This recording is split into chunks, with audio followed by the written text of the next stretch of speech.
Yo, what's up, Serpa Squad? Tanner here, and I'm back with another Riparium build.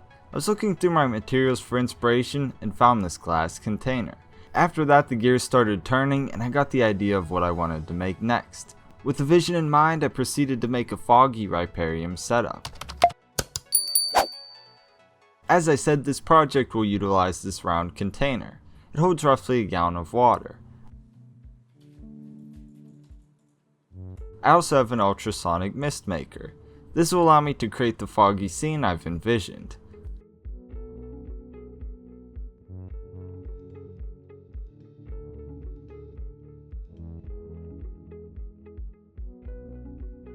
The nice thing about this mist maker is that the cord has a built-in gasket. That means we can run the cord through the container to make a cleaner design.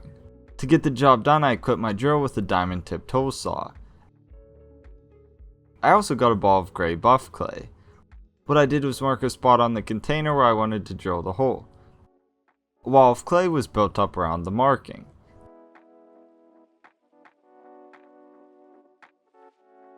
Then I secured a piece of masking tape on the inside of the glass. This will stop the cut glass from falling into the container when the hole is drilled through. From there I filled the clay reservoir with water. The water acts as a heat sink that will prevent the drill bit from overheating and potentially cracking the glass. Without applying pressure, I started by drilling at an angle to create a notch for stability. Then the drill was gradually tilted to an upright position. Since the glass is thin, the hole saw cut through in no time. Before proceeding any further, I thoroughly cleaned the container.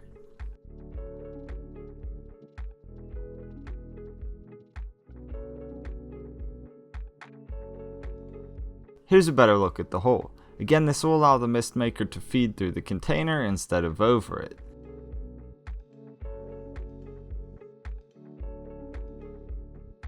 Let's test it out.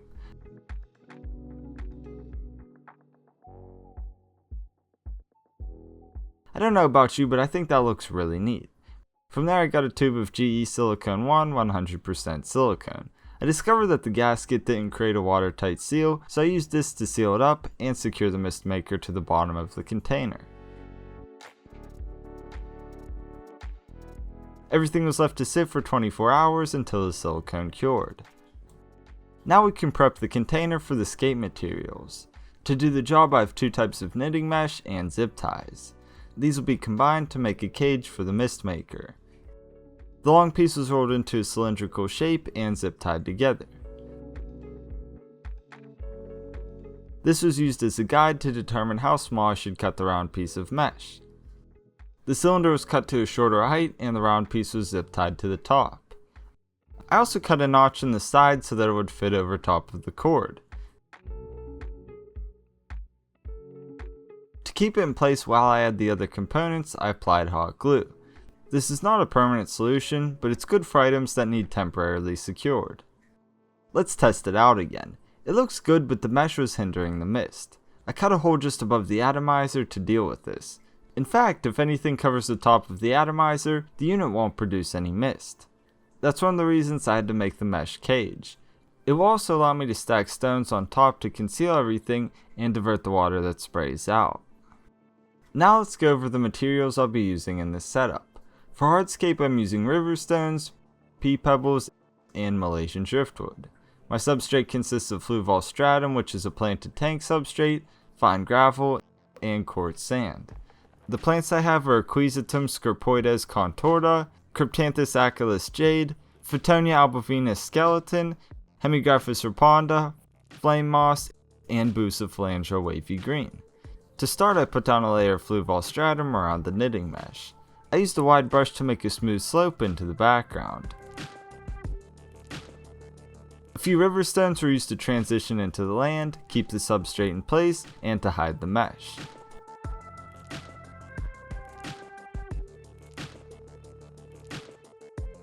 Next, I put down a few dabs of superglue to secure a piece of driftwood.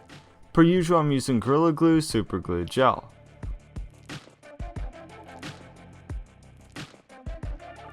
Once the wood was situated, I added the other large piece to the back of the scape using the same techniques.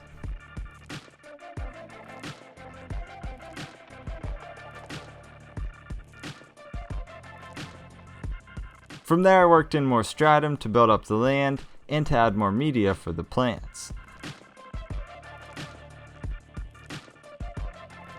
Once I had enough, I dug a hole for the equisetum and planted it accordingly. After that I added some pea pebbles for detail. The mesh was also capped off with a large river stone.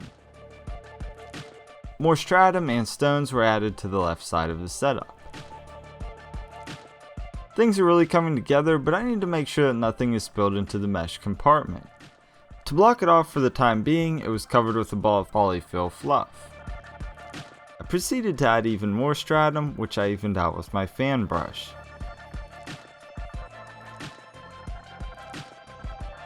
After that I placed the last piece of driftwood in the background. Now I can add the remainder of the plants. First up is the cryptanthus. In time this will fill in a decent amount of space and arch into the front of escape. Next up was the Photonia. I propped it up on one of the branches to make it look right at home.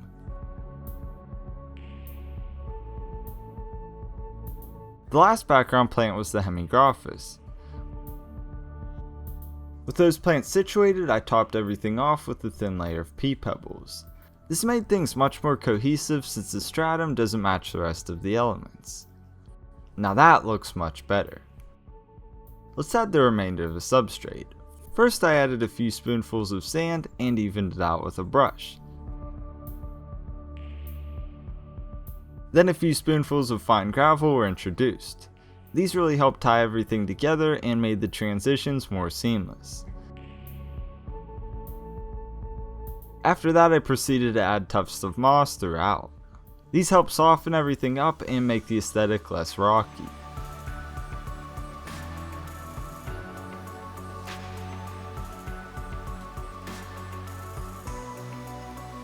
Lastly, I planted the boost in between the cracks and crevices.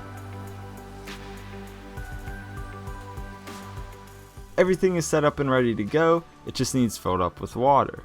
To keep it clean, I filled it up very slowly with my pressurized mister. Once full, the polyfill could be removed. I also decided that it needed some Ficus pumila quercifolia for additional texture. Various floating plants were included as well.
There you have it, a mini Riparium in a round container with a cool foggy vibe. All in all, I think it turned out really well. It has a certain aesthetic to it that a lot of my other builds just don't have. I'm glad because that's exactly what I was trying to achieve with this one, and every project really. I don't care if they're similar, but each should stand out from the rest. In some ways I tried to keep it simple because a lot of the detail is lost in the mist. That said, I do think the prominent elements are showcased well by it. The mist isn't something I run very often since it's primarily for show. I'll turn it on when I have people over and if I ever want to see it fogged up. Otherwise it's pointless besides raising the humidity for the plants. Other than the mist maker, I exclusively used items I already had laying around the house. I always try to work with what I have first because I think it helps foster my creativity. After all, necessity is the mother of invention, right? Anyway, I'm going off on a tangent. As always, I'm curious what you think of the final product. Let me know. Thank you so much for tuning in, and I'll catch you on the next one, Serpa Squad. Take care and peace.